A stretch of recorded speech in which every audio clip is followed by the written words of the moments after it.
हदगावमध्ये पट्टाभिषेक वर्धापन दिन सोहळा भक्तिमय वातावरणात संपन्न. उज्जैनच्या जगद्गुरूंचे हत्तीवरून जल्लोषात स्वागत, उष्णतेतही भक्तांचा उत्स्फूर्त सहभाग. हदगाव शहरातील श्री महादेव मंदिराच्या वतीने गुरुवर्य शिवचैतन्य शिवाचार्य महाराज यांच्या मार्गदर्शनाखाली आयोजित करण्यात आलेला अधिक मासानिमित्त पट्टाभिषेक वर्धापन दिन सोहळा अत्यंत भक्तिमय आणि उत्साहपूर्ण वातावरणात संपन्न झाला. मंगळवार दिनांक 19 मे ते गुरुवार 21 मे या कालावधीत 3 दिवस विविध धार्मिक कार्यक्रमांचे आयोजन करण्यात आले होते.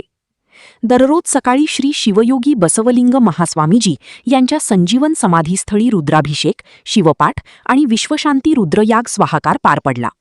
त्यानंतर श्री महादेव मंदिर ते कस्तुरी मंगल कार्यालय या ठिकाणी भव्य रुद्रकलश मिरवणूक काढण्यात आली. या मिरवणुकीत भाविकांनी मोठ्या संख्येने सहभाग घेत हर हर महादेवच्या घोषणांनी परिसर दुमदुमून गेला होता. यानंतर ग्रंथराज परमरहस्य पारायण तसेच महाप्रसादाचे आयोजन करण्यात आले. गुरुवार दिनांक 21 मे रोजी उज्जैन नगरीतील श्रीमद जगद्गुरू श्री श्री श्री सिद्धलिंग राजदेशिकेंद्र शिवाचार्य महास्वामीजी यांचे हदगावमध्ये आगमन होताच जल्लोषात स्वागत करण्यात आले. विशेष म्हणजे हत्तीवरून भव्य मिरवणूक काढत त्यांचे स्वागत करण्यात आले, ज्यामुळे संपूर्ण शहरात धार्मिक उत्साहाचे वातावरण निर्माण झाले होते.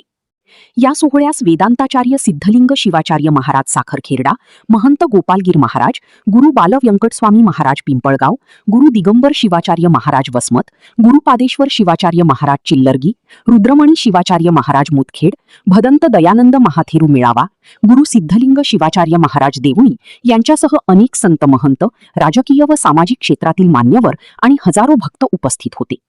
विशेष म्हणजे मे महिन्यात तब्बल 41 ते 42 अंश तापमान असतानाही भक्तांनी संपूर्ण कार्यक्रमाचा एकाच ठिकाणी बसून आनंद घेतला. यामागे पाणी समितीचे नियोजन महत्त्वाचे ठरले. सभामंडपातील कूलरमध्ये दिवसातून 3 ते 4 वेळा पाणी भरणे तसेच भोजनानंतर प्रत्येक भाविकाला शुद्ध पाण्याची व्यवस्था करणे ही जबाबदारी समितीने अत्यंत चोखपणे पार पाडली. त्यामुळे उष्णतेची पर्वा न करता भक्तांनी अखेरपर्यंत कार्यक्रमात सहभाग घेतला. हदगाव शहरात पार पडलेल्या या धार्मिक सोहळ्यामुळे संपूर्ण परिसर भक्तिमय वातावरणाने भारावून गेला होता.